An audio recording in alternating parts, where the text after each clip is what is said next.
علیہ السلام کی اہانت کی، حقارت کی، لیکن اللہ جس کو عزت دے اسے کوئی بھی حقیر نہیں کر سکتا۔ تو گویا آپ تمام انبیاء کرام کی حالات زندگی کو قرآن سے پڑھیں تو جو سلیم الطبع لوگ تھے، جو بڑے پن میں، جو تکبر میں، جو سرداری کے نشے میں نہیں تھے، جب ان کے سامنے اللہ کا پیغام گیا تو انہوں نے فوراً اسے تسلیم کر لیا۔ اور جب ان لوگوں نے دیکھا کہ ہمیں اسلام، دین اور قرآن اور نبوت و رسالت کے نام پر بلا کر اپنے سامنے کمتر درجہ عمر پر بٹھایا جائے گا اور غلاموں کے ساتھ بٹھایا جائے گا، تو انہوں نے اس نبوت کی دعوت کو قبول کرنے سے انکار کر دیا۔ آپ دیکھیے، جب ابو جہل کا سر کاٹا جا رہا تھا تو اس نے کیا کہا تھا؟ اس نے کہا تھا کہ میرا سر یعنی میری گردن ذرا نیچے سے کر کے کاٹنا، تاکہ جب گردنوں میں گردن پڑی ہو تو پتہ چلے کہ کسی سردار کی گردن ہے۔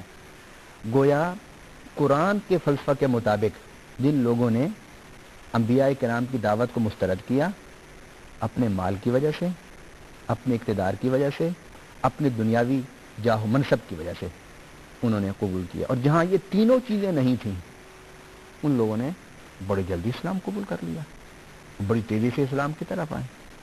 گویا نبوت کی دلیل معجزہ ہوتی ہے، لیکن اگر انسان صحیح عقل سے، صحیح فکر سے سوچے، تحقیق کرے، دیکھے تو وہ اسے معجزہ ہی سمجھے گا۔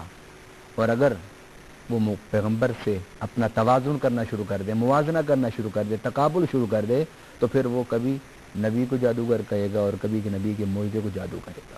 علامہ صاحب، آپ نے فرمایا کہ نبوت کی دلیل معجزہ ہوتی ہے، تو کیا کچھ ایسا بھی ہوا کہ نبوت کی دلیل معجزہ نہ رہی ہو، یا کسی نبی نے معجزہ نہ دکھایا ہو اور پھر بھی اسے ایکسیپٹ کر لیا گیا ہو؟ قرآنی فلسفہ نبوت کے مطابق کوئی بھی نبی بغیر معجزہ کے نہیں ہے۔ ٹھیک ہے، لقد ارسلنا رسولنا بالبینات، کہ ہم نے جتنے رسول بھیجے ہیں نا انہیں بینات دے کر بھیجا ہے، انہیں دلیل دے کر بھیجی ہے۔ دلیل کیوں دی ہے؟ اس کی وجہ یہ ہے کہ دعویٰ ایک انسان کر رہا ہے، کیا کہ میں اللہ کا نبی ہوں۔ دعویٰ ایک انسان کر رہا ہے، کیا کہ میں اللہ کا رسول ہوں۔ اب یا تو اللہ تعالیٰ خود سامنے آ کے فرما دینا، تب تو بات واضح ہو جائے، رب تو چھپا ہوا ہے، ایک خفیہ راز ہے، یہ اللہ تعالیٰ جبرائیل سے کہہ دیں، جس طرح وہ کہتے تھے کہ اللہ آ کر کہے نا ہمیں، ہم مان لیں گے کہ یہ میرا نبی اور رسول ہے، یا جبرائیل آ کر کہہ دے، کوئی فرشتہ آ کر کہہ دے، یا آسمان سے جنت کے کوئی باغات اتریں تیرے کہنے پر، ہم پھر مان لیں گے، یا یہ نہریں تو پیدا کر دے، ہم تو یہ تب مان لیں گے۔ وہ اس قسم کی باتیں کہ اللہ آئے، ملائکہ آئیں اور وہ کہیں تو پھر ہم تمہیں مانیں گے۔ اب اللہ نے تو آ کر کہنا نہیں، ملائکہ انسان کے سامنے آتے نہیں ہیں، اب دعویٰ بھی وہ خود کرتا ہے اور اس کی دلیل بھی اس کو دینی ہوتی ہے۔ تو اللہ تعالیٰ کسی کو بھی میدان میں جب اتارتا ہے نبوت اور رسالت کے میدان میں تو اسے کوئی نہ کوئی ہتھیار تو دے کر ہی اتارے گا نا۔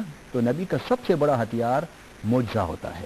اس لیے قرآن کے فلسفہ حیات کے مطابق جہاں نبوت اور رسالت کا تصور ہے، اس میں سا یہ بھی ہے کہ جتنے بھی اللہ نے رسول بھیجے سب کو نبوت اور رسالت کے ساتھ ساتھ ان کو معجزات دے کر بھیجا۔ علامہ صاحب، نبوت کا سب سے بڑا ہتھیار معجزہ ہوتا ہے، اور آپ صلی اللہ علیہ وسلم کو بھی بہت سی معجزات یقیناً عطا کیے گئے۔ اس پر ہم بات کریں گے، لیکن ہمیں جانا ایک چھوٹے سے وقفے پر۔ آپ ہمارا ساتھ دیجیے گا اس پروگرام میں، جس میں آج ہم معجزات و کرامات کی بات کر رہے ہیں۔ چھوٹا سا وقفہ اور آپ سے ابھی ہماری ملاقات ہوتی ہے۔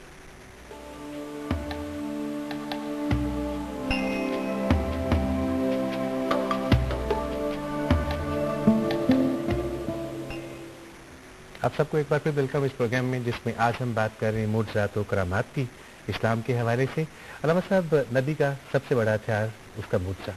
آپ صلی اللہ علیہ وسلم کو اللہ تعالیٰ نے بہت سی شانیں عطا کی، لیکن میں یہ جاننا چاہوں گا مختصراً کہ آپ صلی اللہ علیہ وسلم کے کیا معجزات ہیں جن کے ساتھ آپ صلی اللہ علیہ وسلم کو اس دنیا میں ودیت کیا گیا، اور لوگوں کا ان معجزات سے کیا اثر تھا، کیا ریئیکشن تھا ان کا؟ یقیناً یہ سوال فلسفہ معجزہ کے حوالے سے بڑا اہم ہے۔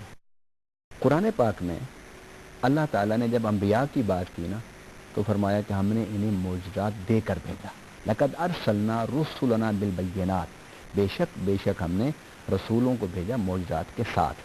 اور حضرت موسیٰ علیہ السلام کی جب باری آئی تو فرمایا وَلَقَدْ آتَيْنَا مُوسَىٰ 9 آیَاتٍ بَيِّنَاتٍ، کہ ہم نے موسیٰ علیہ السلام کو 9 معجزے عطا فرمائے۔ حضرت عیسیٰ علیہ السلام کی باری آئی تو حضرت عیسیٰ علیہ السلام کے ساتھ ان کے معجزات کا تذکرہ فرما دیا. جب باری آئی ہم سب کے آقا سید محمد رسول اللہ صلی اللہ علیہ وسلم کی تو کیا فرمایا؟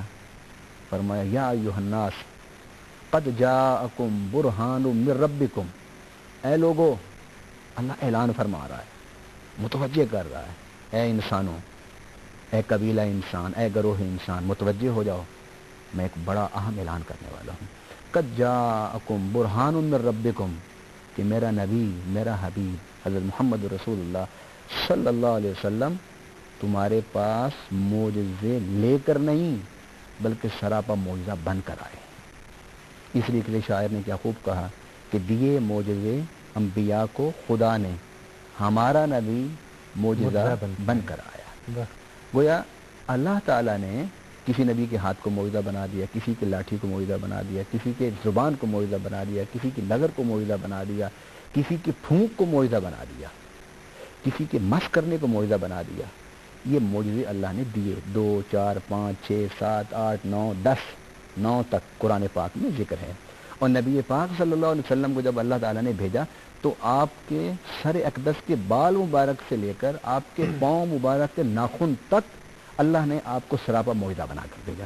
اس کے علاوہ قرآن پاک نے ایک تو یہ کہا، دوسری ایک اور بڑی اہم بات کی ہے کہ فقط لبثت فیکم عمرا من قبلہ افلا تعقلون، کہ میری جو زندگی ہے نا اعلان نبوت سے پہلے وہ بھی معجزہ ہے.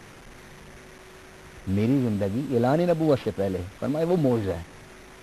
اگر تم نے اس اعلان نبوت سے پہلے مجھے کبھی جھوٹ بولتے دیکھا ہو، غیبت کرتے دیکھا ہو، اقتدار کی رسہ کشی میں دیکھا ہو، قبائل کی لڑائی میں دیکھا ہو، کبھی تم نے مجھے اس سیاست میں دیکھا ہو کہ میں کوئی بڑا منصب لینے کے چکر میں یا کسی بڑا منصب حاصل کرنے کی فکر میں اگر تم نے کبھی مجھے دیکھا تو پھر آؤ میرے سامنے، ثابت تم کر دو، میں اعلان نبوت کا دعویٰ واپس لے لوں گا. اللہ نے اعلان نبوت کے بعد جو معجزات دیے وہ تو دیے، حضور کی ذات اقدس کو معجزہ بنایا وہ تو بنایا، لیکن حضور صلی اللہ علیہ وسلم نے الفاظ قرآن میں انسانیت کے سامنے اپنے 40 سالہ ماضی کو بطور معجزہ کے پیش کیا.